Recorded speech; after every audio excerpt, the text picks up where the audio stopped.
Assalamualaikum. Rasid tahu nggak kenapa Rasid ibu panggil ke sini? Datang terlambat. Ayo, kenapa datang terlambat Rasid? Makannya lambat, kesiangan. Terus kenapa nih Rasid kok pakai bajunya yang ini seragamnya? Oh, lagi dicuci, belum kering ya? Oh gitu. Rasid tahu nggak kenapa nih harus terlambat nih? Pasti Rasid punya dong alasan kenapa sih Rasid terlambat ke sekolah, ya kan? Ada apa karena bangunnya kesiangan, terus mandinya lama, sama sarapannya lama. Oh gitu. Terus Rasid tampaknya terburu-buru ya, sampai lupa nih seragamnya, bahwa hari ini tuh menggunakan seragam yang lain ya, bukan seragam yang ini. Tapi tidak apa-apa. Jadi nanti Rasid kalau misalkan untuk besoknya harus tahu, oh hari ini tuh seragam yang ini. Jadi Rasid memakai seragam yang sesuai dengan aturan yang berlaku ya. Nah, Rasid tahu nggak kira-kira kayak kita sekolah yang kita sepakati apa? Yang pertama, tidak terlambat sekolah, tidak kesiangan, terus memakai seragam yang benar, yang sesuai ya Rasid ya. Nah, menurut Rasid nih, keyakinan apa nih yang Rasid telah langgar?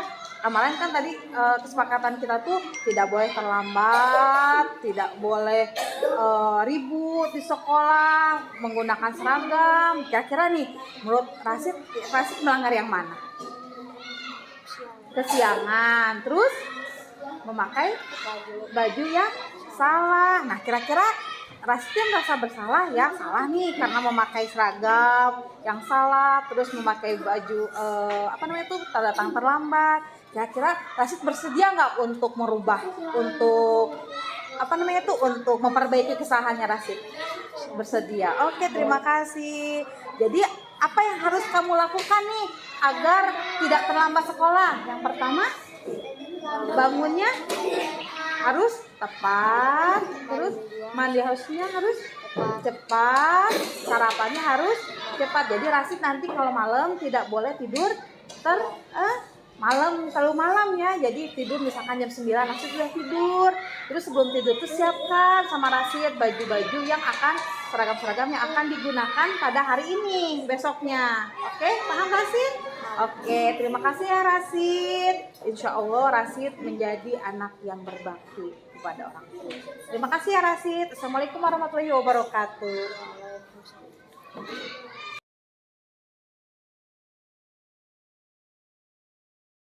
Assalamualaikum Bintang. Bagaimana kabarnya pagi ini? Alhamdulillah. Bintang tahu nggak kenapa ibu panggil Bintang ke sini? Oh, menyontek. Ya tadi ibu juga lihat Bintang tuh kok nggak diem ya pas ngerjain soalnya ya gitu. Ayo Bintang, kenapa nih Bintang menyontek? Oh, nggak belajar di rumah. Gitu. Pasti Bintang tahu ya alasannya itu kenapa nih Bintang nyontek ya. Yang pertama tadi apa? Nggak belajar di rumah. Kenapa yo nggak belajar di rumah? Main-main terus. Nah, nanti Bintang jangan main-main terus ya. Jadi ada waktu untuk belajar. Jadi biar tidak nyontek kayak tadi gitu ya. Nah, kira-kira Bintang nih, kan kita sudah membuat keyakinan kelas ya. Yang pertama itu kan tidak boleh datang terlambat. Terus yang tadi Bintang menyontek. Padahal keyakinan kelas itu kita tidak boleh menyontek. Betul. Jadi Bintang tahu ya kalau misalkan Bintang tuh di sekolah itu tidak boleh menyontek. Betul. Jadi menurut Bintang nih, pelanggaran apa nih? Kira-kira keyakinan sekolah apa nih yang Bintang langgar? Menyontek. Jadi menyontek sama teman ya gitu. Nyonteknya tadi sama teman sebangku atau teman di belakang? Oh, teman belakang. Jadi kerjasamanya sama teman yang di belakang ya gitu. Kira-kira Bintang mau nggak memperbaiki kesalahannya Bintang untuk tidak menyontek? Mau. Oke, kira-kira Bintang harus melakukan apa nih agar tidak menyontek? Belajar. Terus tidak main-main lagi. Kalau takutnya kan kayaknya kan Bintang nggak belajar nih di rumah ya karena main-main terus atau misalkan ketiduran Bintangnya. Nah, kira-kira Bintang kalau misalkan tidurnya tadi malam gimana? Malam terus atau gimana? Malam terus. Nah, nanti Bintang jangan tidurnya terlalu malam ya. Jadi jam 9 udah tidur, belajar dulu langsung tidur agar tidak terlambat dan bisa menjawab pertanyaan dari ibu soalnya. Begitu ya Bintang ya. Oke, terima kasih ya Bintang. Semoga Bintang menjadi anak yang berbakti, berguna dan cita-cita Bintang terkabulkan. Amin ya robbal alamin. Terima kasih ya Bintang. Assalamualaikum warahmatullahi wabarakatuh.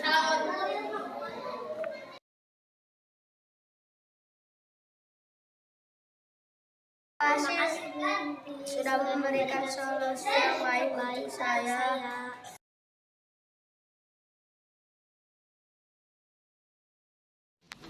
Dan mungkin yang partai tambahan juga kemarin bagian PKS-nya ya, yang buat saya sudah kita akan kerjakan. Mungkin juga kita yang dikatakan arahan juga yang sekaligus buka kegiatan ini dari paslon beberapa silakan. Terima kasih Pak Pur. Assalamualaikum warahmatullahi wabarakatuh.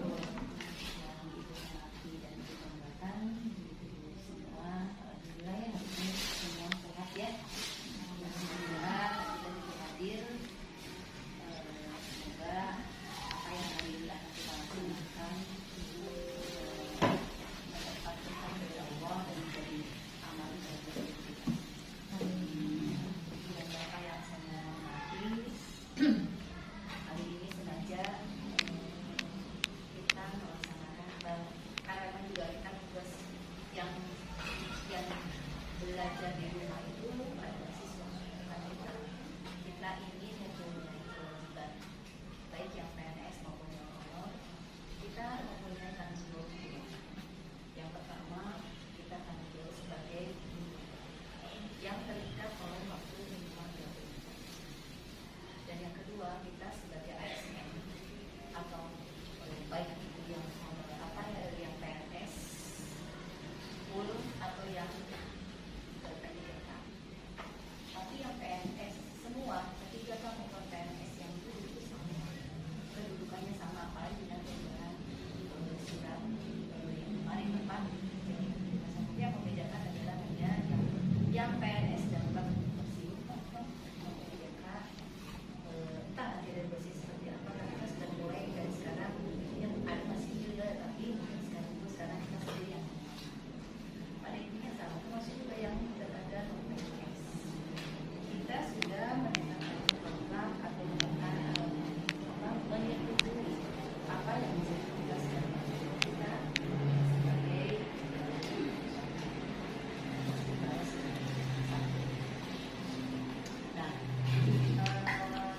apapun tugas yang diberikan, hal itu ya otomatis kita melaksanakan tugas yang 24 jam itu ya memang harus kita laksanakan dengan baik, karena kita bertanggung jawab tidak hanya ke siswa tetapi juga kepada orang tua dan kepada dinas. Yang kedua, kita kewajiban sebagai PNS. Di situ sudah jelas ada undang-undang tentang PNS, tentang hak dan kewajiban kita sebagai PNS. Jadi, maka disinilah dibaca-baca kembali. Mengingatkan kepada kita, apa sih kita tugasnya? Apa sih hak kita? Ada haknya juga. Ada tanggung jawabnya. Seperti misalnya sakit. Kalau sakit itu ada surat sakit, kemudian kita mengajukan cuti sampai seminggu, 2 minggu, sampai berbulan-bulan juga. Selama itu ada surat sakit, semua tunjangan itu kita terima. Yang penting ada surat sakit, kemudian nanti dibuatkan surat cuti. Setelah ada surat cuti baru diajukan ke dinas. Selama itu ada surat dari BPK ya, itu semua tunjangan diberikan. Contoh, di ibu juga ada yang sakit itu karena memang tapi dilanjutkan karena itu tidak bisa melaksanakan tugas karena yang namanya stroke ya, sehingga membuat itu selama 1 bulan. Kemudian semua tunjangan cair. Ini sebagai bentuk penghargaan.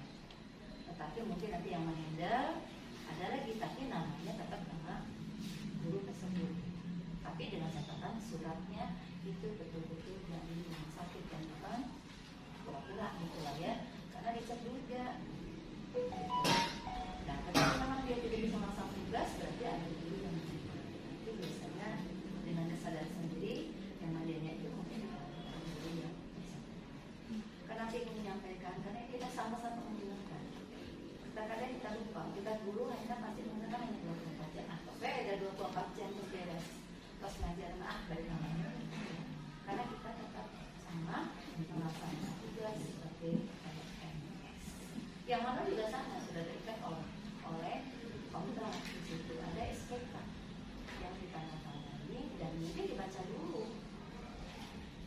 Jadi kita menunjuk bersama-sama untuk saling mengingatkan, yang itu yakinlah di sini tinggal sampai ya masih anak-anaknya luar biasa ya. Yang 1-4 di sini masih anak-anaknya. Itu apa? Sebagai pendidikan bahwa itu memang sudah merasakan kesenangan. Dan itu tidak bisa orang lain ngomong terus malah, tapi harus ada dari diri kita sendiri. Insya Allah ketika kita melaksanakan tugas dengan baik, rezeki yang kita makan, rezeki yang kita nikmati, tidak hanya pada diri kita sendiri, pada anak cucu kita, pada keluarga kita. Dan ya, ini juga alhamdulillah ketika melaksanakan tugas tidak berubah, mengambil jam, sebagian mengambil tugas juga.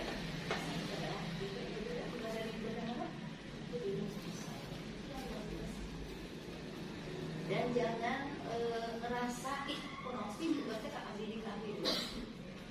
Pada saat itu seperti itu. Dulu ini pengalaman saya juga.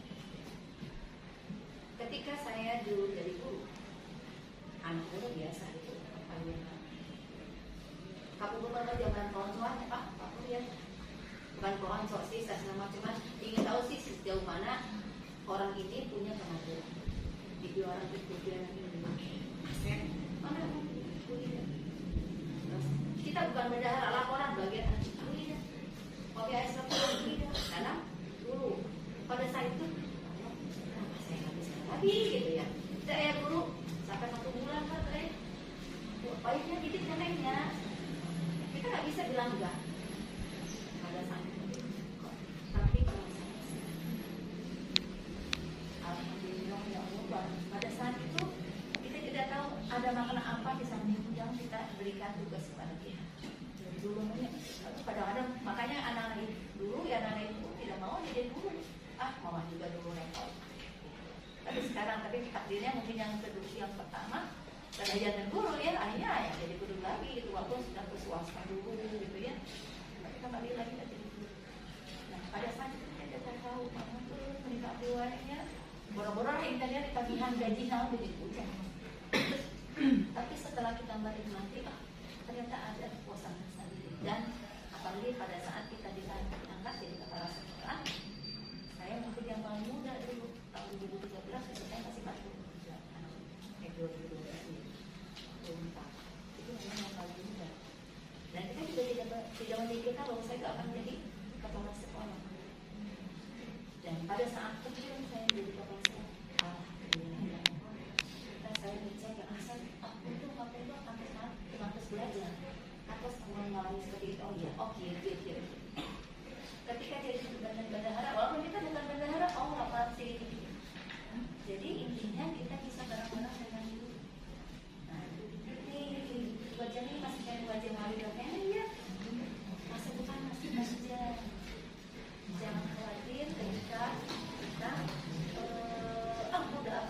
udah pakai tiga kamu mau bicara kata siapa? Sekarang mah peluang banyak.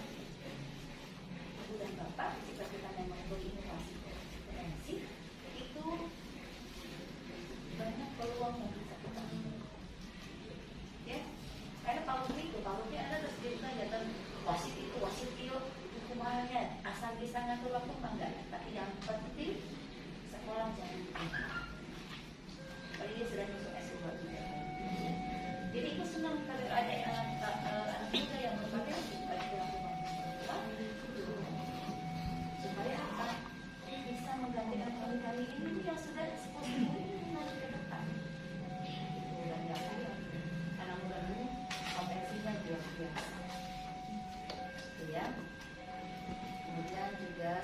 yang buka nanti ya nanti sebentar kita kayak gini. Kebetulan ini kumpul Sarayana jadi ya sebagai orang tua jadi orang tua memberikan nasihat dan juga berbagi pengalaman. Dan ini akan jadi boleh papur begitu luar biasa.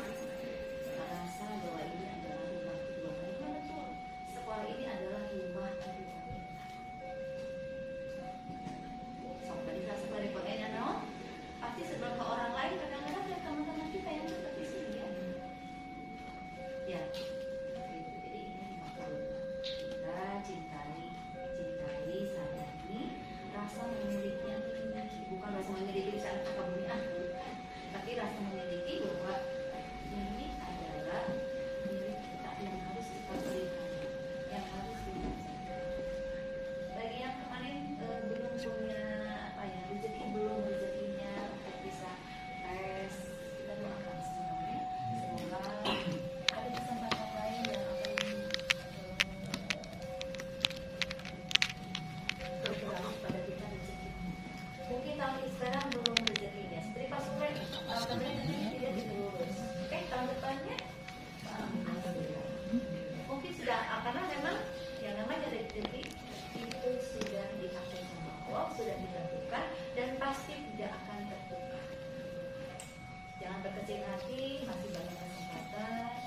Mudah-mudahan kita doakan yang belum, semoga ada kesempatannya dan segera bisa lulus jadi Amin.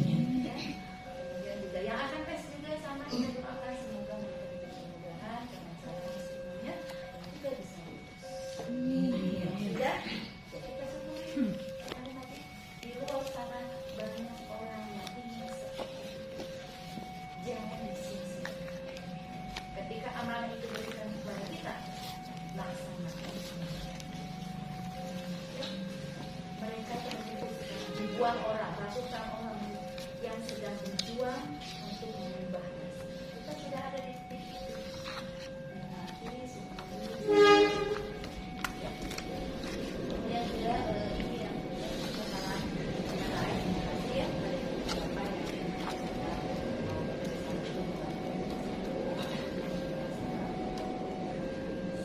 kemudian yang terakhir juga kondisi keluarga. Mungkin nanti kalau saya ada yang bisa dipenuhi seperti kita, Mas Andi yang kasih waktunya di sini saja. Jadi kalau ibu di sini begini, ketika ada seseorang yang ditugaskan apapun yang terpilih oleh dinas, nah mereka harus juga menyampaikan kepada kita. Jadi ketika ada menugas seseorang, tidak hanya orang itu saja yang memiliki ilmu, tapi teman-temannya juga tetap walaupun bukan tidak ikut di waktu yang sama. Minimal tahu, oh ya, dulu teh bacanya si ini, teman saya udah ikutan, saya juga ikutan tahu. Tapi dan mungkin nanti yang tentang inklusi juga nggak berbagi informasi, jadi bisa dikondisikan gitu ya. Apakah nanti pada saat yang 2 hari ini kita manfaatkan dengan baik, apakah nanti di dalam waktu yang penting ketika sudah teman-teman kita ada yang melaksanakan tugas di luar, tangga berbagi di masyarakat. Dan semua apa? Semua menjadi tahu dan semuanya menjadi pilihan. Ya, ini yang terakhir, selamat ya kepada Bu Dwi, tugasnya belum selesai. Ini baru langkah kedua, ya masih panjang. Nanti belum lama lagi. Luar biasa ya, semangatnya, motivasinya juga. Mudah-mudahan juga ini anak ibu yang belum ikut, sok ikutan. Sekarang saya dibuka ya. Tadi ya, Pak ya. Amin. Ya, sekarang yang ke-11 ya. Varian ke-10. Nah, sekarang dibuka lagi nih yang 11. Ya. Angga, ibu dan bapak yang hebat, maka mengikuti. Tadi kita pada sudah clear ya, sudah tidak boleh gitu ya. Menehmoy. Jadi ya maka apa untuk yang usianya belum 50 tahun, itu sama-sama. Dan sekarang kesempatan di kementerian itu luar biasa. Itu sekarang ada sekolah yang bisa mengajar ke luar negeri. Itu asal ada izin dari kepala sekolah, dari atasan itu boleh.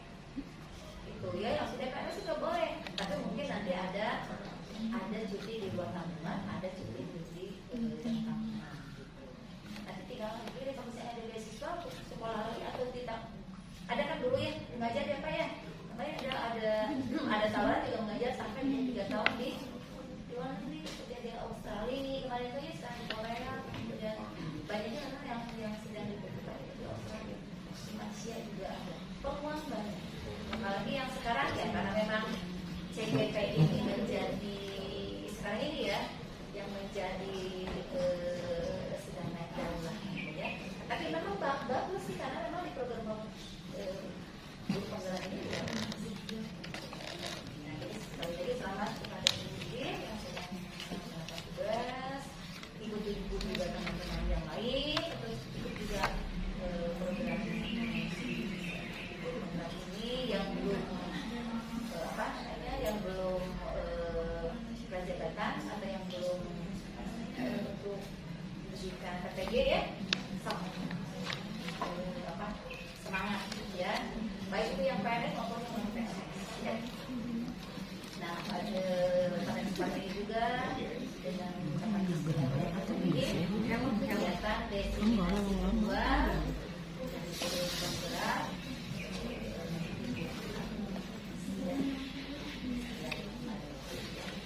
karena mungkin untuk ini bisa dilanjutkan nanti ya, pun kalau ada yang dibahas nanti juga bikin juga ya sekarang menjadi istiqaan bisa di saat kemarin nanti singkat saja ya. Jadi izin juga di sana karena saya juga sedang akan melaksanakan destinasi bagi guru yang sedang melaksanakan tugas di ibu kemarin kan ada yang FPI kebetulan kan ini juga beliau apa sih namanya sebagai tombaknya, jadi sekarang dari destinasi juga dengan teman-teman, kemudian juga yang guru yang kemarin yang inklusi, kemudian yang BMN karena di BMN tidak semua sekolah ditunjuk ya, ada beberapa yang memang akan didesimasikan memanfaatkan waktu ya, jadi sambil kita tunggu pulang tapi ada manfaat yang kita dapat, jadi sarjana manfaat ya, karena penting lapor jadi pada yang tidak. Ya, terima kasih buat ibu kepala sekolah yang sudah memberikan arahan, juga memberikan instruksi, juga motivasi bagi kita semua. Mudah-mudahan ibu juga sehat Bu. Amin. Bukan ibu yang sudah padat, dan bukan ibu itu 2 sekolah besar yang ibu pegang. Mudah-mudahan ibu selalu proses kesehatan. Amin. Ya, buat rekan kita mungkin langsung saja ya Bu Hendri minta waktu. Saya juga mohon maaf kalau hari ini Bapak Hendri karena tanggung jawab di pos-posan, jadi terus kegiatan berjalan. Terima kasih Bu Hendri. Tadi Bu Hendri udah ngebis ya.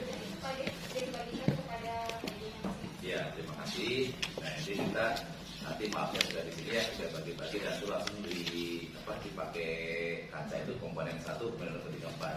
Nanti kita sudah ada ibu ya, jadi nanti ibu itu sudah siap gitu. Dan pada kurangan boleh itu koreksi kami itu kalau ada masukan atau ini untuk kegiatan KKS-nya.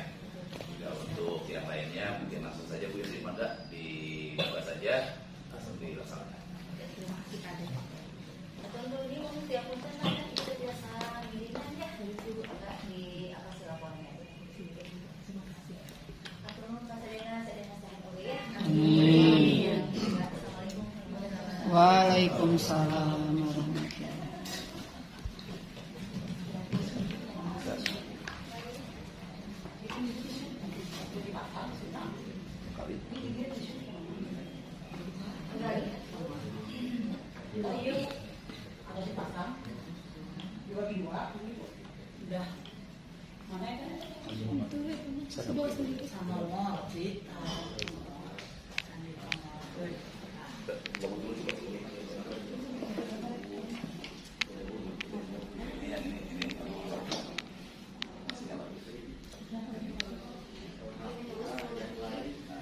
Mas gitu.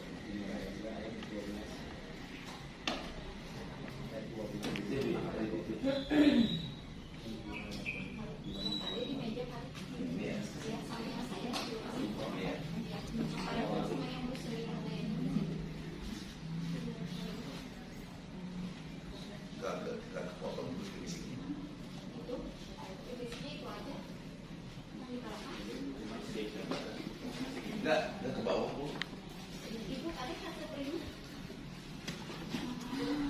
Ada Bu, saya sampai ke bawah Bu, karena ada yang bergeser dan mau lagi.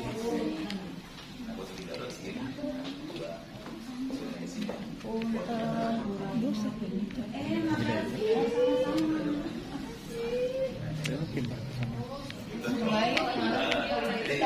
aja kopi yang ini aja. Kita kan udah disebut baju dalam tuan dulu. Saya tuh Mas Buka, saya. Oh, Fitri sih.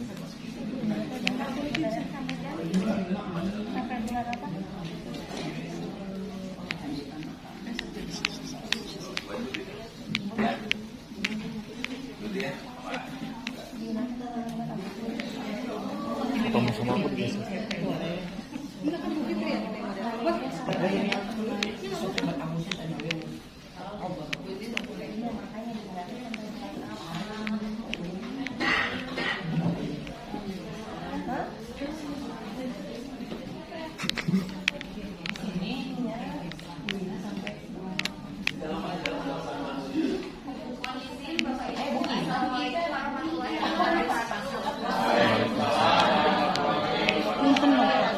Kebetulan saya di sini berperan sebagai moderator dalam kegiatan ini.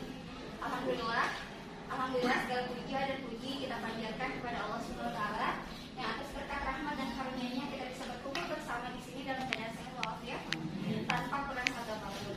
Salawat dan salam semoga terlimpah curah kepada teladan kita Nabi Muhammad SAW, juga kepada para pengikutnya, para umatnya hingga kita akhir zaman. Baik Bapak dan Ibu, dalam kesempatan yang berbahagia ini kita akan mengikuti diseminasi aksi nyata modul 4 sebagai salah satu ketuntasan tugas calon guru penggerak angkatan 9 rekan kita Reni Indriani SPD.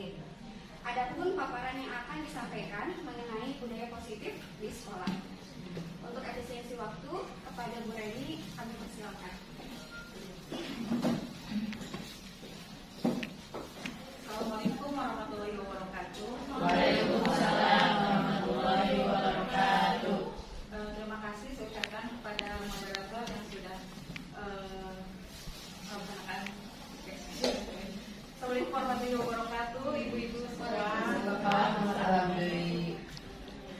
Disyukur kehadirat Allah Subhanahu Wa Taala pada pagi hari ini kita bisa berkumpul kembali dalam acara diseminasi aksi nyata modul 1.4 tentang budaya positif.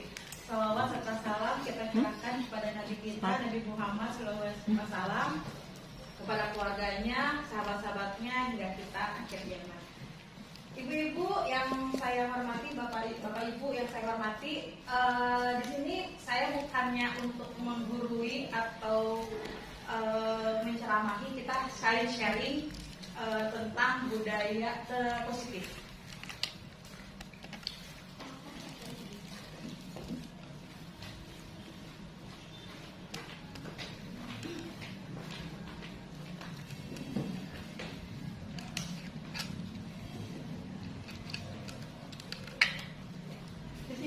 Disiplin positif dan nilai-nilai kebajikan universal di sebelah, kalau di saya sebelah kanan, sebelah kiri saya tentang perubahan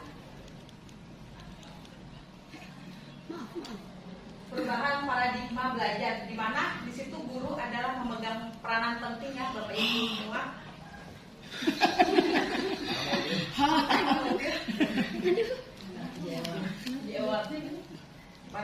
Oh, bonus. Soalnya nggak biasa. Sabar ya.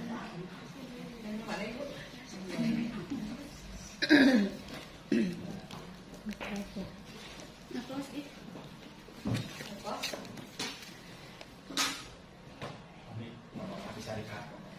Iya, kok close-nya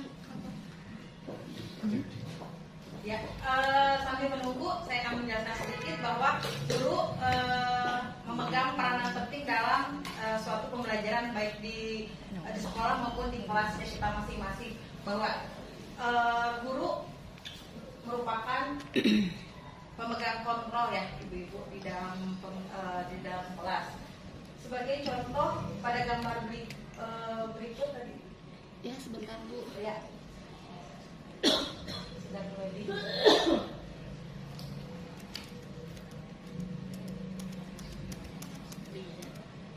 Dari Dr. William Gleason mengatakan bahwa gambar di samping adalah ilusi guru mengontrol muridnya. Yang kedua, ilusi bahwa semua penguatan positif efektif dan bermanfaat. Selanjutnya, ilusi bahwa kritik dan membuat orang merasa bersalah mendapat penguatan karakter. Jadi walaupun itu misalkan anak itu melakukan kesalahan, tapi itu akan menjadi karakter untuk merubah menjadi lebih baik. Selanjutnya, ilusi bahwa orang dewasa memiliki hak untuk memaksa. Jadi kita sebagai guru kan orang dewasa, jadi kita bisa memaksa anak itu untuk seperti apa menurut teori kontrol dari Dr. William Gleason. Selanjutnya, selanjutnya bagaimana seorang bisa mengubah para stimulus respon kepada kedekatan melalui teori kontrol. Di sini dijelaskan bahwa ada stimulus respon dan teori kontrol. Bahwa stimulus kontrol adalah realitas perubahan kita sama. Berarti kontrolnya itu, simulasi itu bahwa semua itu kita tuh sama. Padahal menurut teori kontrol itu realitas kebutuhan kita tuh berbeda. Jadi menurut setiap murid itu pasti mempunyai kebutuhan yang berbeda ya Ibu ya. Yang kedua, stimulus responnya itu semua orang melihat hal yang sama. Jadi, oh sama nih seperti ini. Padahal sebenarnya setiap orang memiliki gambaran yang berbeda. Gitu. Jadi tidak semuanya, mungkin saya dengan Ibu, pandangan saya seperti ini. Menurut saya nih sekolah ini misalkan, atau kelas yang sini, menurut saya ini kelas saya kok begini ya gitu. Tapi menurut orang lain itu kan berbeda ya Ibu-Ibu, seperti itu.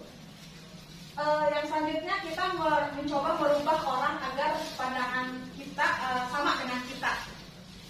Teori kontrolnya kita berusaha memahami pandangan orang lain itu tentang dunia. Jadi tidak sama. Jadi lingkupan ini seperti ini gitu. Padahal di dalamnya itu sangat luas ya itu ya. Selanjutnya perilaku buruk terlihat berbagai suatu kesalahan. Padahal semuanya itu memiliki tujuan. Gitu, karena tujuan kita itu misalkan mencerdaskan anak-anak, pengen menjadi anak kita itu berkarakter seperti itu. Orang lain bisa mengontrol saya, padahal sebenarnya hanya saya yang bisa mengontrol diri saya sendiri, gitu kan, bukan orang lain, gitu. Jadi simulasi responnya seperti itu dan teori kontrolnya bahwa saya itu bisa mengontrol saya sendiri, bukan dengan orang lain. Selanjutnya, memaksa pada saat membujuk gagal. Bujukannya gagal. Jadi misalkan ada anak nih, saya membujuk anak, misalkan tidak datang terlambat, gagal. Nah, jadi kita akan bisa berkolaborasi dengan teman sejawat. Bagaimana nih, kenapa ya anak saya nih selalu terlambat? Saya udah memberikan solusi, tapi anaknya terus terlambat. Nah, jadi saya bisa sharing dengan Bapak Ibu semua. Ini gimana ya Bu, ada masukan atau gimana nanti Bu untuk kolaborasi kayak gitu ya. Terus modal berpikir menang atau kalah. Jadi ada pikir menang dan kalah. Padahal teori kontrolnya itu berpikir harus menang dan menang. Jadi tidak ada kata-kata kalah. Selanjutnya Optimis. ya, optimis. Oke. Makna kata disiplin. Seseorang yang memiliki disiplin diri berarti mereka bisa bertanggung jawab terhadap apa yang dilakukan karena mereka berdasarkan tindakan mereka pada nilai-nilai kebajikan universal.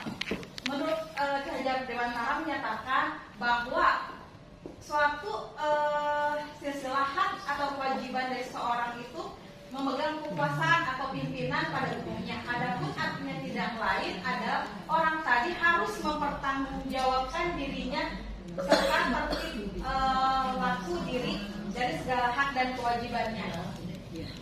Seperti yang dikatakan oleh Ki Hajar Dewantara, pemikiran konsepsi keteladanan sikap merdeka.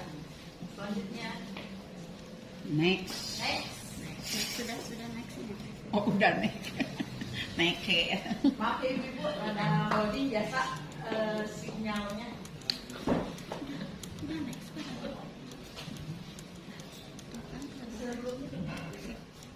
Loading.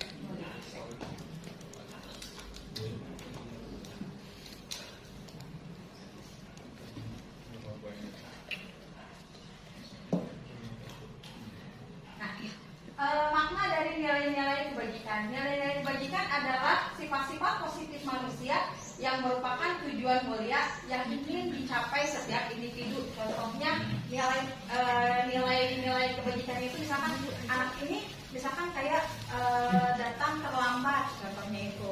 Jadi nilai universal itu seperti apa? Jadi tentang kedisiplinan, karena anak itu karena datangnya terlambat berarti melanggar kedisiplinan ya, karena dia datang terlambat. Jadi nilai kebajikannya itu melanggar kedisiplinan. Menurut William Glasser seperti yang dikemukakan bahwa teori kontrol menyatakan bahwa setiap perubahan memiliki suatu tujuan. Selanjutnya, menurut Dan Gosson menyatakan bahwa dengan mengaitkan nilai-nilai kebajikan yang diyakini seseorang, maka motivasi intrinsipnya akan terbangun sehingga menggerakkan motivasi yang dalam diri itu untuk mendapat tujuan mulia yang diinginkan. Jadi kita harus menggerakkan motivasi. Jadi anak-anak tuh menggerakkan motivasinya itu untuk berubah menjadi lebih baik. Selanjutnya, nah di sini ada 3 motivasi perilaku manusia. Yang pertama, untuk menghindari ketidaknyamanan atau hukuman. Biasanya apabila murid itu merasa salah, pasti merasa, aduh pasti aku akan dihukum nih sama ibu guru, sama bapak guru. Seperti misalkan anak-anak misalkan jatuh, pasti, aduh ini kamu kenapa, dengan nada yang agak tinggi, ini sama ini. Nah seperti itu. Jadi anak-anak atau murid tidak tahu apa yang akan terjadi dan tidak dilibatkan hukuman bersifat satu arah dari pihak guru yang memberikan, dan murid hanya menerima satu hukuman tanpa melalui ada suatu kesepakatan atau pengarahan dari pihak guru sebelum atau sesudahnya. Hukuman yang diberikan bisa berupa fisik ataupun psikis. Murid atau anak disakiti oleh perbuatan atau dengan kata-kata, misalkan dengan kata-katanya, mohon maaf ya, kamu tuh gimana sih, gak bisa, seperti itu, dengan kata-kata yang mungkin menurut kita itu biasa-biasa saja, tapi menurut anak itu, aduh aku sakit hati sama ibu ini karena aku dikata-katain seperti itu. Selanjutnya, nah apa itu konsekuensi? Konsekuensi adalah suatu rencana atau sudah disepakati, sudah dibahas dan sudah disetujui oleh murid dan guru. Umumnya berbentuk konsekuensi dibuat oleh pihak guru atau sekolah, dan murid sudah mengetahui sebelumnya konsekuensi yang akan diterima bila ada pelanggaran. Jadi kalau misalkan ada pelanggaran, kita menyebutnya bukan sebagai hukuman ya itu Bapak Ibu, menjadi sebuah konsekuensi yang akan diberikan kepada anak apabila anak itu melakukan sebuah kesalahan. Jadi biasanya mungkin dulu-dulu ya, termasuk saya juga, karena tidak tahu, jadi ada anak salah langsung dihukum, padahal tidak seperti itu. Jadi kita akan melakukan yang namanya konsekuensi untuk anak yang melakukan suatu pelanggaran. Selanjutnya, Bu. Nah, apa itu restitusi? Restitusi adalah proses penciptaan kondisi bagi murid untuk memperbaiki kesalahan mereka. Jadi bila ada mereka punya kesalahan, jadi kita tidak langsung menghukum ya, jadi kita ada bertemu dulu dengan anaknya, berbicara gitu, seperti itu, hingga mereka bisa kembali dengan tokoh mereka dengan karakter yang lebih kuat. Restitusi juga merupakan proses kolaboratif yang mengajarkan murid untuk mencari solusi untuk masalah mereka dan membantu murid berpikir tentang orang seperti apa yang mereka inginkan dan bagaimana harus memperlakukan orang lain. Selanjutnya, nanti kita akan melakukan demonstrasi sedikit ini. 5. Kebutuhan dasar manusia. Ada 5 dasar kebutuhan manusia. Yang pertama, kebutuhan untuk bertahan hidup. Misalkan contohnya makan. Terus saya kali ya bertahan hidup untuk dari makan, untuk jadi berkembang biak. Terus bisa ada masukan atau misalkan tambahan pasti mempunyai rasa kasih sayang atau rasa ingin diterima oleh saya, diterima dan diberi kasih sayang yang luar biasa, menjadi saya itu betah di sini dan menjadikan Bapak Ibu guru di sini menjadi senior saya, pamong saya, dan menjadikan saya itu salah satu keluarga yang ada di BRS Mandiri 1. Yang kedua yang ketiga selanjutnya ada kesenangan atau fun. Kesenangan itu bisa berupa kita healing. Pasti senang kan? Terus makan-makan bersama, kesenangan. Kode. selanjutnya kebebasan. Jadi kita freedom, kebebasan kita jadi melakukan apapun masa aku tuh pengen bebas sih, pengen happy kemana gitu. Terus dengan penguasaan atau power.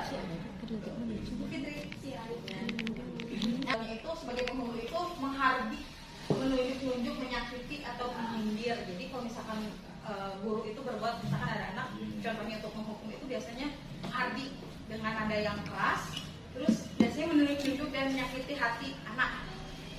Untuk merasa berbuat salah, biasanya berceramah menunjukkan rasa kekecewaan yang mendalam. Contohnya, ibu tuh sangat kecewa ya sama kalian tuh seperti ini terus. Nah itu berarti membuat anak itu merasa bersalah. Sebagai teman, biasanya membuat dasar alasan untuk murid-muridnya, jadi membuat alasan-alasan untuk muridnya itu, kenapa sih kamu seperti itu? Kan sebagai teman ya. Yang selanjutnya sebagai pemantau, jadi menghitungkan dan mengukur. Jadi ini anak-anak kesalahannya itu seperti apa? Apakah memang butuh hukumankah atau konsekuensikah? Seperti itu. Yang manajer itu mengajukan pertanyaan-pertanyaan. Misalkan contohnya, mengapa kalian terlambat? Atau apa sih ada alasannya kalian terlambat? Seperti itu. Yang selanjutnya ada guru berkata, untuk menghukum itu kalau kamu tidak melakukannya, saya akan titik-titik. Misalkan saya akan suruh kamu push up. Nah itu sepertinya hukuman. Terus kalau untuk yang merasa bersalah, kamu sudah membuat bapak ibu kecewa dengan kamu, sikapnya seperti ini. Misalkan seperti itu contohnya. Yang untuk teman, lakukan untuk bapak ibu, ya sudah nanti bapak ibu sendiri yang bereskan, yang bantu bereskan. Jadi misalkan ada anak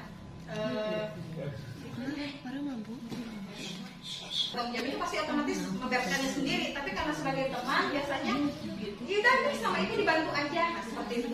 Untuk selanjutnya sebagai pemantau, apa peraturannya, apa konsekuensinya, sanksinya, jadi ditanya seperti apa. Yang mengontrol itu apa yang kamu yakini, apa yang yakini hal tersebut.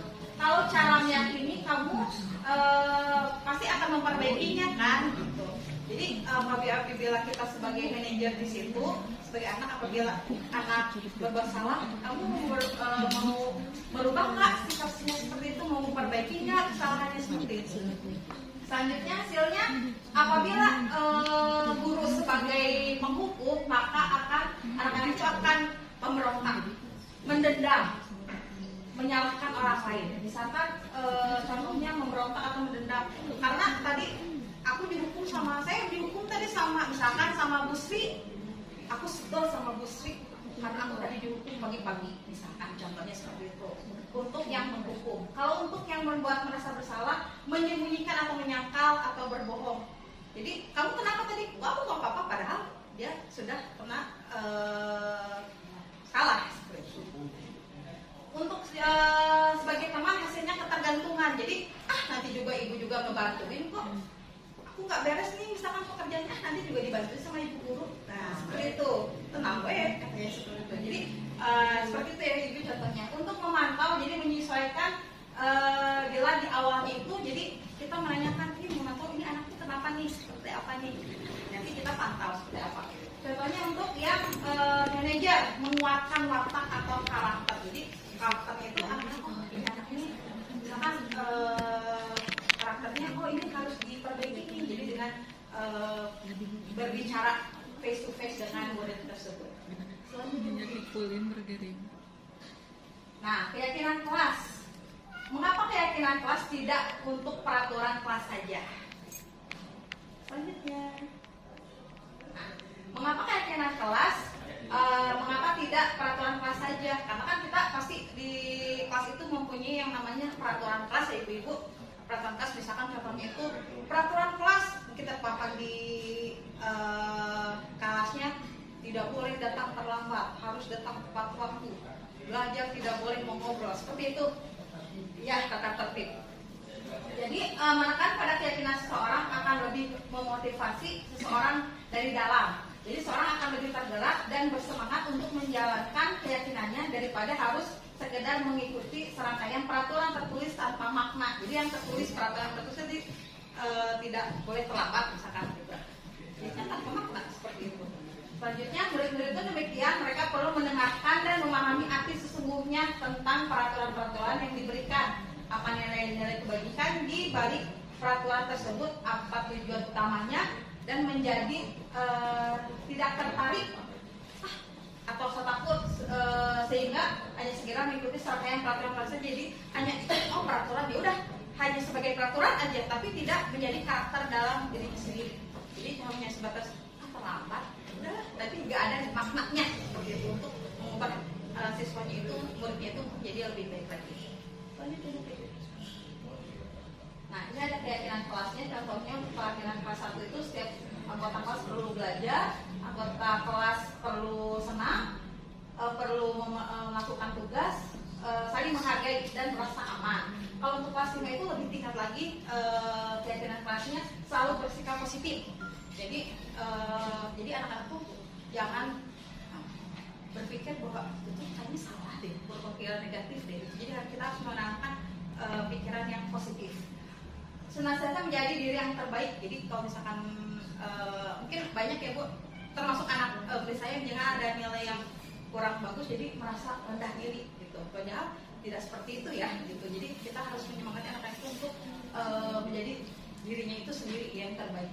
Percaya dan menghormati orang lain serta barang miliknya.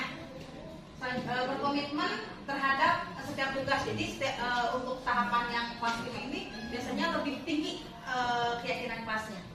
Senantiasa membantu. Untuk kelas 7 ada rasa yang namanya rasa hormat, bekerja dan diterima dan dimiliki. Contohnya itu hormat itu bahwa saling menghormati, punya barang milik sendiri dan punya orang lain. Misalkan kalau di kelas biasanya anak-anak tuh ini buku punya kelas nih, punya sekolah, tapi dia punya tanggung jawab. Ada coretan dia hapus, dia bersihkan gitu. Kadang kan karena mungkin itu saling menghormati. Karena ada juga anak yang punya orang lain ini udah biarin aja. Nah jadi kita silakan pemikiran seperti itu. Bekerja berarti bekerja sama, ya ibu mengerjakan sesuatu itu harus bekerja sama untuk menyelesaikan tugasnya. Diterima dan dimiliki, kami yakini bahwa sangat penting merasa diterima pada satu kelompok. Jadi saling peduli dengan satu sama lain. Nah, sekarang segitiga restitusi. Sebelum ke situ, saya akan minta tolong kepada Bapak Ibu guru semua untuk menuliskan peraturan kelasnya satu aja. Jadi menyebutkan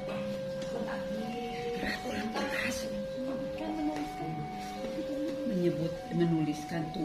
Menuliskan saja satu.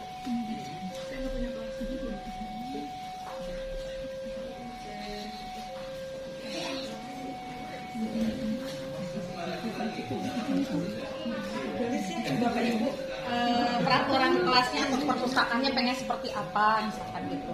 Misalkan tidak membuang sampah di mana? Sampah pada teman Ya. Boleh. Boleh pakai pensil, tata tertib. Yes.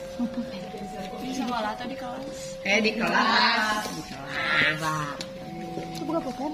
Panangnya turun, itu parahin. Merah, pulpen merah. Baik. Jangan. Ya, aturan peraturan kelas satu aja. Satu aja Bu, jangan banyak-banyak kata ini.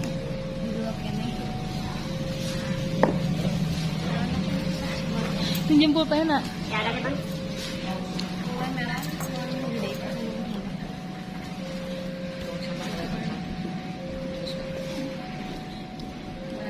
Setiap kita akan membuat yang namanya kalimat positif.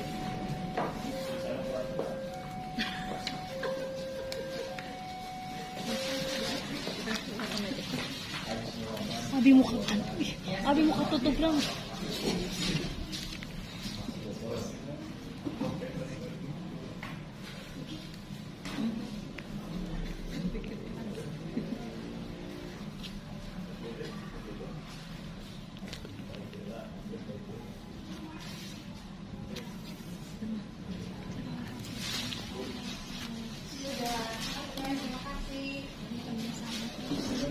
Sudah. Boleh ditempel. TUN.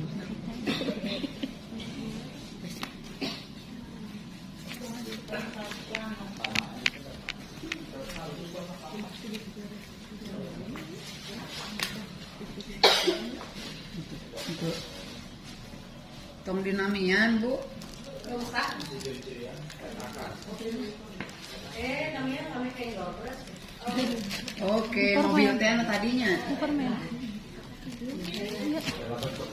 Bismillah.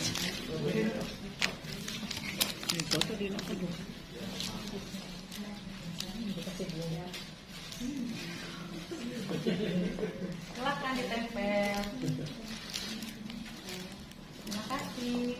Terima kasih.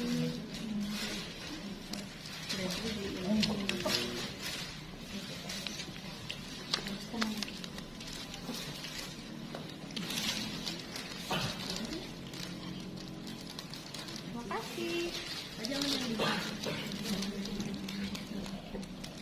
Jangan. Terima kasih.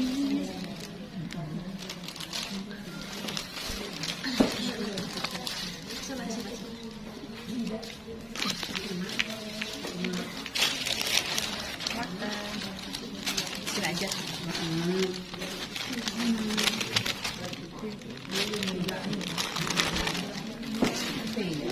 Silakan Bu. Oke, Bu. Ih, padahal lega-lega tuh nya. Batur misalnya kebagian. Di atas sini. Oh, tang. Di atas sini Bu. Apa itu? Oh, turun unggah. Tangga. Lagi capek. Alaman lagi.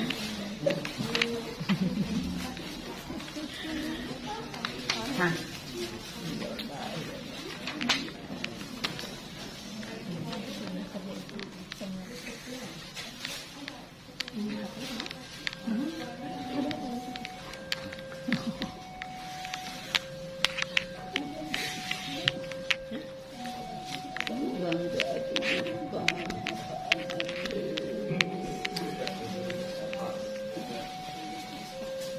Terima kasih Bapak Ibu semua yang sudah menuliskan peraturan kelasnya. Yang pertama akan saya bacakan. Tepat waktu pada saat mengumpulkan tugas dan diberikan di rumah maupun di sekolah. Setuju? Setuju. Hadir tepat waktu. Setuju. Tidak berkata kasar. Setuju. Makan dan minum berdiri. Tidak, pakai tidak. Tidak. Setuju tidak? Tidak. Oh, sabotase. Makan masuk kelas tepat waktu dan meminta izin pada guru pada saat keluar kelas. Setuju. Bikin langit. Selanjutnya, salah satu peraturan kelas sebelum pulang periksa dulu sampah yang ada di loker dan di meja. Setuju. Karena masih banyak mungkin ya Bapak Ibu anak-anak kita membuang sampah kalau lupa. Betul. Selanjutnya, menjaga kebersihan kelas. Setuju. Kelas bersih, rapi, aman dan tertib. Setuju. Oke. Selanjutnya, tata tertib di kelas setelah belajar dan sebelum istirahat membereskan buku dan alat tulisnya. Setuju. Ya, berantakan. Kayak kena minyak. Selanjutnya, berkata yang baik dan sopan. Setuju. Tanamkan kedisiplinan dan rasa tanggung jawab di Setuju. sekolah. Semangat. Setuju. Terima kasih Bapak Ibu semua yang sudah menuliskan peraturan kelasnya. Nah sekarang ini kan masih peraturan yang kita akan membuat yang namanya kalimat positif. Kalimat positif. Enggak. Oh salah. Oh, yang Makan dan tadi. minum tidak boleh berdiri. Oh, berarti tadi teh ijalnya. Oh, Pak Rendinya. Pak Rendi. Terlalu. Nah, tadi kan ini yang baiknya Bu ya. Kira-kira kalau yang kurang baik bukan yang kurang baiknya kira-kira yang tadi ya misalkan makan dan minum berdiri. Ini kurang menurut kita kurang baik ya.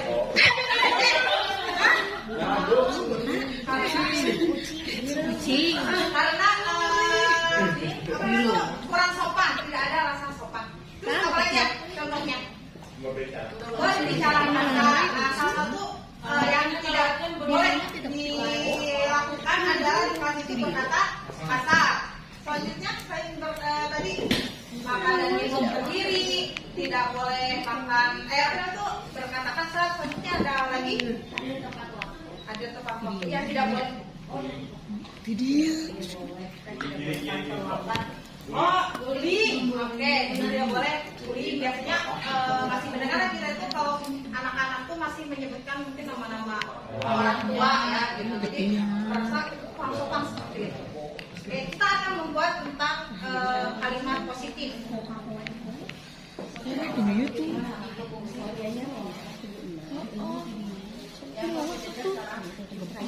kalimat positif. Ini saya temu uci. Andrew Basrin. Ya. Kalimat positif.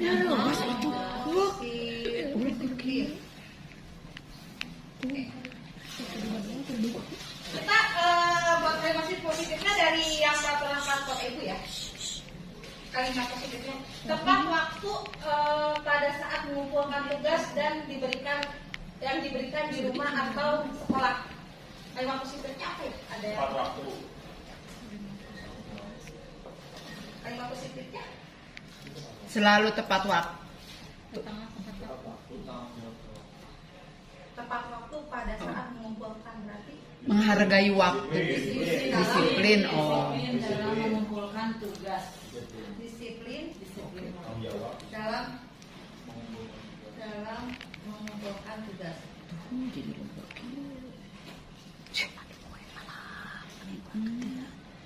Jadi dia digege. Yang kedua, hadir tepat waktu. Berarti itu menurut Bapak Ibu sudah kalimat positif belum? Sudah. Oke, hadir tepat waktu. Hadir tepat. Bisa kagenci kemarin ku bener. Nomor 3. Tidak berbicara kasar berarti kalimatnya berbicara sopan dan santun. Apa? Jadi Duduk saat makan dan minum. makan dan nomor 5. Masuk kelas tepat waktu. Disiplin. Kalimat positifnya apa ya? Datang tepat. Datang tepat. Lu coba ya ping-ping tuh mesti kene dah nyeri. Periksa dulu Agus kajar kukunya benar. sebelum pulang, periksa dulu sampah yang ada pada loker dan bawah meja. Kalimat positifnya Emang cerita menjaga kebersihan kelas, menjaga Nah, iya dua nyeri. kebersihan kelas. Masa Nomor 7. Bertanggung jawab dalam menyelesaikan tugasnya. Berarti apa? Berarti itu sudah termasuk Positif. Positif ya? Iya. Positif ya, bertanggung jawab. aduh ya Allah. Ya wainya benar. Mereka menang Hadiah.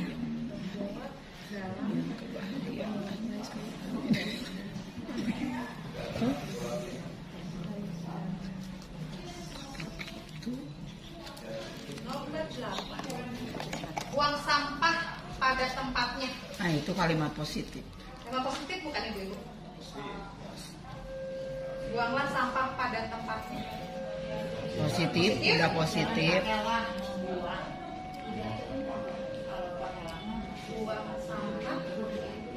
Buang sampah pada temannya. Pada tempatnya ya. Satu lagi misal. Buanglah sampah dengan tepat. 9. Sama menjaga sama bersih tata tertibnya berkata sopan. 9. Memelihara koleksi perpustakaan. Memelihara koleksi perpustakaan atau buku. Kalimat positifnya apakah? Memelihara memelihara aset sekolah. Aset sekolah. Mengumpulkan tugas, setuju? Setuju. Hadir tepat waktu. Yuk. Yang ketiga, berbicara sopan dan santun. Yuk. Oke, nomor selanjutnya makan dan minum sambil duduk. Yuk. Oke. Datang tepat waktu. Yuk. Menjaga kebersihan kelas. Yuk. Bertanggung jawab dalam menyelesaikan tugas.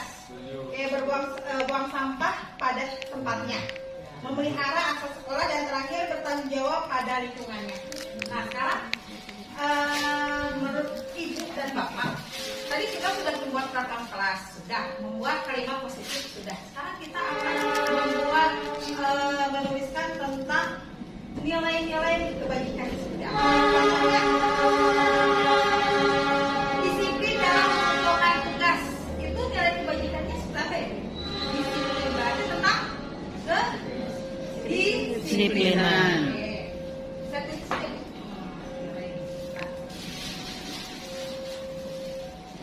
Ang kue na haling ka na kasisi.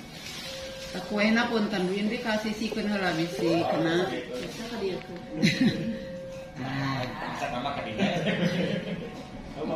Windri mah ito ngarti oo. Gusti.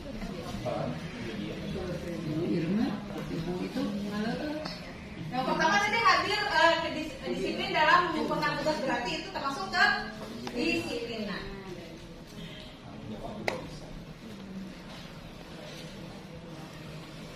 Atau tanggung jawab.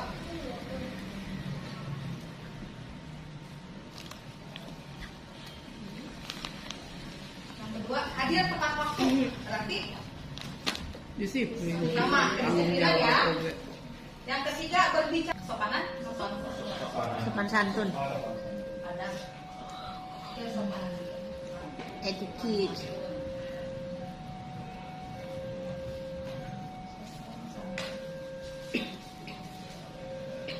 Empat, datang tepat waktu, pasti masih tetap disiplin. Disiplin. Menjaga kebersihan kelas, berarti tetap tanggung jawab. Biasanya Ya bisa. apa? Cinta lingkungan bisa. Cinta lingkungan. Mandiri, Gotong royong. gotong royong, Integritas. Tanggung jawab.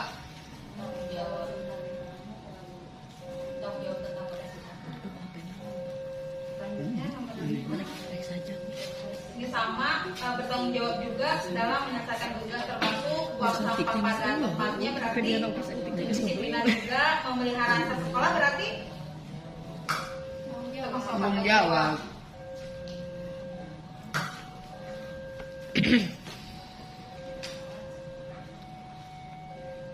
tentang tanggung jawab. Bertanggung jawab. Selanjutnya oh ini tentang segitiga restitusi. Ini yang sudah ada ya ibu-ibu dari peraturan kelas, kalimat positif dan dari kebajikan. Selanjutnya adalah segitiga restitusi. Segitiga restitusi adalah suatu proses dialog yang dijalankan oleh guru agar dapat menghasilkan murid yang mandiri dan bertanggung jawab. Selanjutnya, nah langkah-langkahnya yang pertama adalah menstabilkan identitas. Dan dari kontrolnya kita semua akan melakukan hal yang terbaik yang bisa kita lakukan. Yang kedua, validasi tindakan yang salah. Semua dari kontrolnya semua perilaku memiliki alasan. Jadi alasan misalkan anak-anak itu kenapa pasti ada alasan. Yang ketiga, menanyakan keyakinan. Jadi dari kontrolnya kita semua memiliki motivasi yang internal. Selanjutnya. Nah, contohnya seperti ini ya. Jadi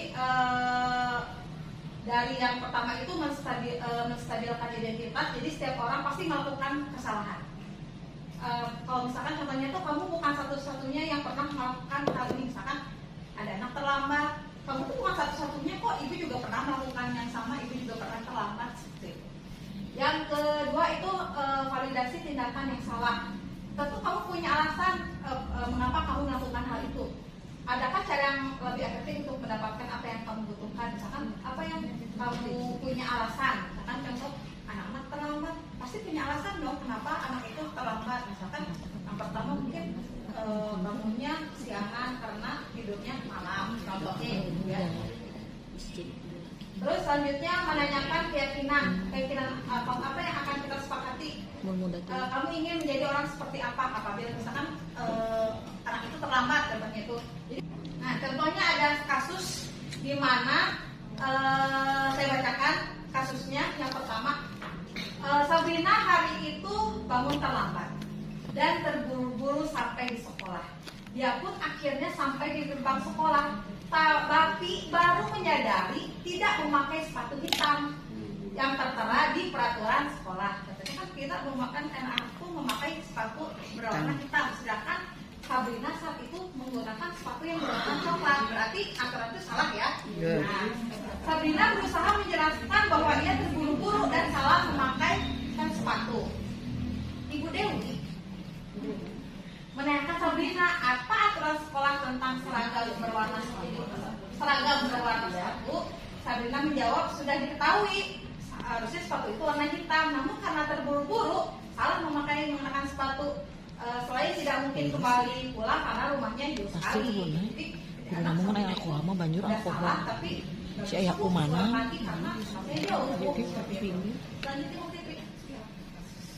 Nah, Bu Dewi tetap bersikeras pada peraturan yang berlaku dan menyatakan, ya sudah, kamu melanggar peraturan sekolah, kamu salah, kamu terlambat, salah pula warna sepatunya. Segera buka sepatumu kalau tidak bisa mengenakan warna sepatu sesuai peraturan. Sabrina meminta maaf dan memohon kembali kepada Ibu Dewi agar tetap dapat mengenakan sepatunya dan berjanji tidak akan mengulangi kesalahannya. Namun Bu Dewi tidak mau, kekeh Bu Dewi tetap.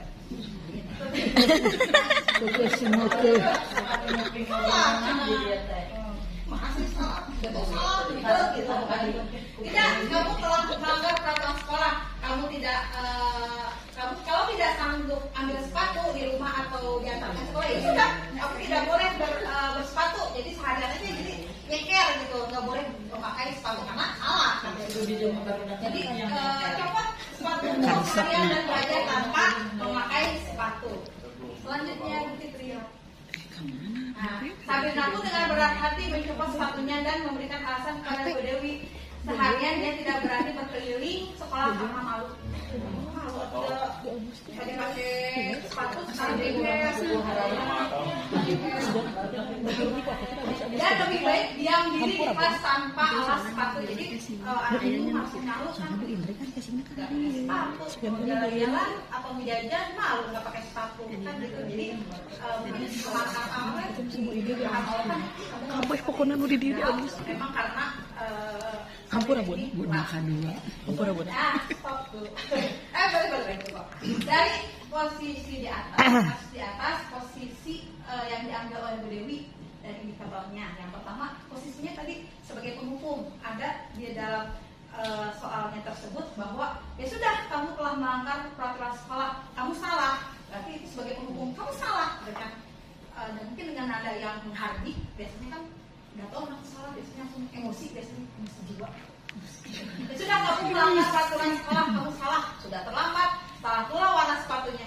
Segera buka sepatumu kalau tidak bisa mengenakan warna sepatu sesuai. Jadi posisi indikator sebagai penghukum itu menggunakan bahasa yang verbal dengan suara yang tinggi biasanya dan menghardik. Biasanya kalau misalkan orang yang menghukum itu kan beremosi ya, kalau anaknya salah pasti aja nadanya itu tinggi. Nah, itu indikator sebagai posisinya itu Bu Dewi itu sebagai penghukum. Selanjutnya, nah untuk sebagai pemantau, tadi ada dijelaskan di sana bahwa ada kata-kata tidak, kamu telah melanggar peraturan sekolah.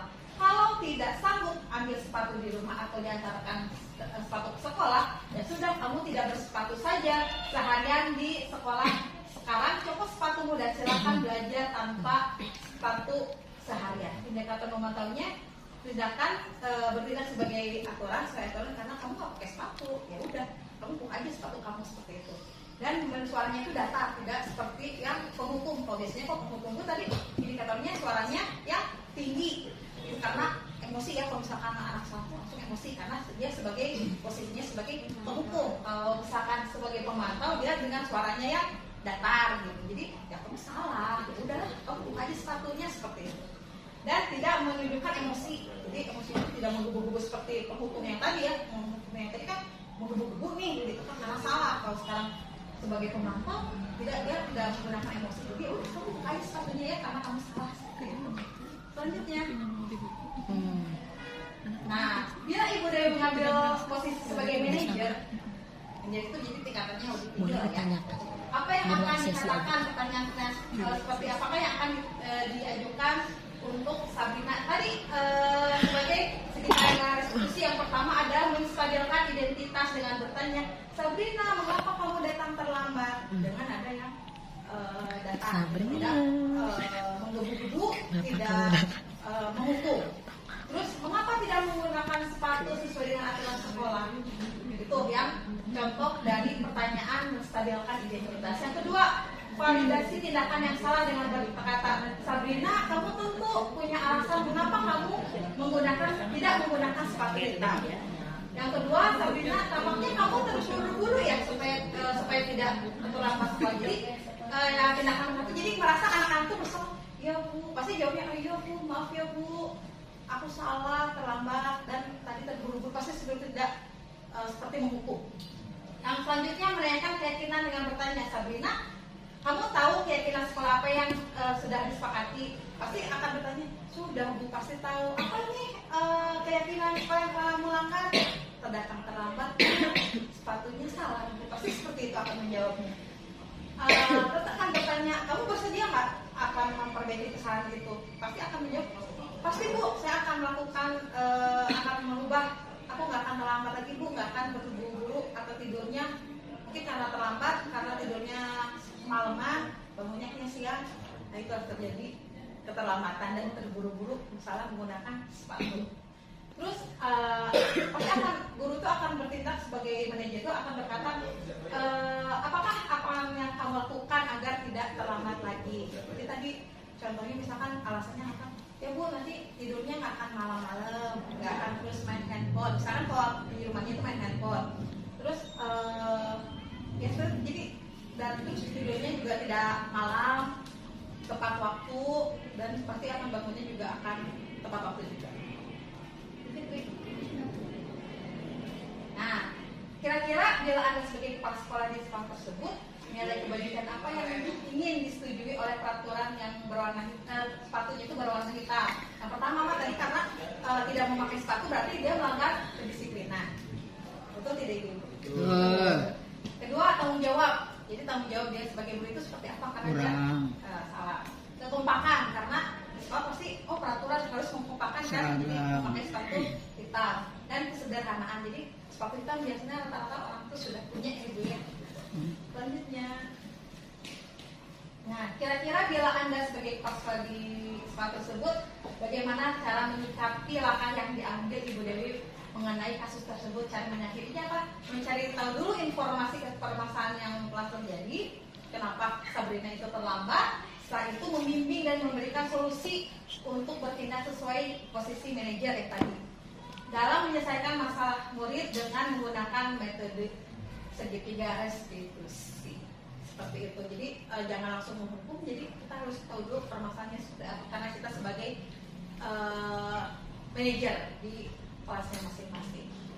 Sekian Bapak Ibu, untuk selanjutnya kita akan menyaksikan sedikit drama tentang segitiga restitusi tadi. Mangga ada yang mau untuk menjadi Bu Dewi, mungkin Bu Dewi sendiri. Iya, udah. Satu. Makanya jangan. Iya masuk. Assalamualaikum Ibu. Waalaikumsalam. Maaf Ibu, terlambat masuk sekolah karena tadi aku bangunnya kesiangan. Tadi Pak. Iya, sudah terlambat, sepatunya salah. Iya maaf. Apa kamu terlambat? Iya Bu, maaf. Ini sepatunya kalau Tidur kemalaman? iya Terlambat? tidurnya jam 10 malam baru tidur. Bisa kamu pulang lagi? Sibuk kalau aku pulang lagi, rumahnya jauh, Bu. Rumahnya jauh. Iya. Ya sudah, sekarang karena kamu sudah melanggar peraturan, kamu boleh ikut belajar, tapi tanpa alas kaki. Karena sepatu kamu tidak sama dengan peraturan yang ada. Berarti Bu pakai kaos kaki aja gitu. Iya, alas kaki saja. Bisa? Tapi Bu nanti gimana? Mau atau kalau nggak pakai sepatu? Iya, itu sudah konsekuensi sekolah karena kamu melanggar peraturan. Ikuti saja peraturan yang ada. Kamu dapat sanksi tidak memakai sepatu hari ini. Boleh ikut belajar. Baik, Bu. Ya, silakan ikut belajar dengan teman. Kasih, Bu. Rina, kamu tahu apa alasannya kamu dipanggil oleh ibu? Tidak tahu Ibu kenapa Sabrina dipanggil oleh Ibu. Oh, kamu seharusnya sudah tahu karena kamu pertama datang terlambat. Kemudian kamu tidak memakai sepatu sesuai peraturan sekolah. Alangkah lebih baik untuk menghindari tidak terlambat datang ke sekolah, tidur jangan terlalu larut malam, ya. Dan sebelum kamu ke sekolah harus mempersiapkan diri peralatan sekolah ataupun dari mulai pakaian sampai sepatu supaya tidak terjadi kesalahan pakaian, ya, salah memakai sepatu. Dan kamu sanggup untuk memperbaiki diri. Sanggup Ibu. Maaf kalau Sabrina hari ini selama menggunakan sepatu dan pernah ke sekolah. Ya, ibu maafkan, ini aturan atas kesepakatan yang telah dibuat oleh kita semua di kelas. Kamu harus taati itu, ya. Terima kasih. Sekarang kalian belajar bergabung dengan teman-teman. Segitiga restitusi. Demikianlah Bapak Ibu semua tentang diseminasi budaya positif modul 1.4. Sekian, saya kembalikan kepada moderator. Ya, tepuk tangan yang meriah untuk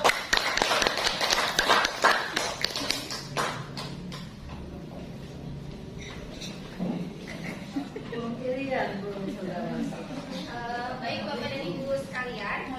Barangkali dari sesi diseminasi ini ada yang ingin ditanyakan, beberapa hal yang masih belum jelas ingin ditanyakan kepada Ibu Indri, dipersilakan. Sudah Bu, jelas. Sudah jelas, baik, alhamdulillah ya sudah jelas semua. Ada beberapa hal yang bisa saya simpulkan dari kegiatan paparan tadi. Yang pertama itu tentang budaya positif di sekolah, kemudian tentang merumuskan keyakinan kelas berangkat dari kalimat positif yang disusun oleh siswa, kemudian dirangkum menjadi keyakinan kelas, dan juga tentang posisi guru sebagai penghukum, pemantau, dan pembimbing. Mudah-mudahan dari paparan yang disampaikan kita bisa ambil hikmah, kita bisa implikasikan dalam keseharian kita, dan kita juga menjadi tergerak, bergerak, dan menggerakkan. Amin. Terima kasih atas perhatiannya. Wassalamualaikum warahmatullahi wabarakatuh. Waalaikumsalam warahmatullahi wabarakatuh.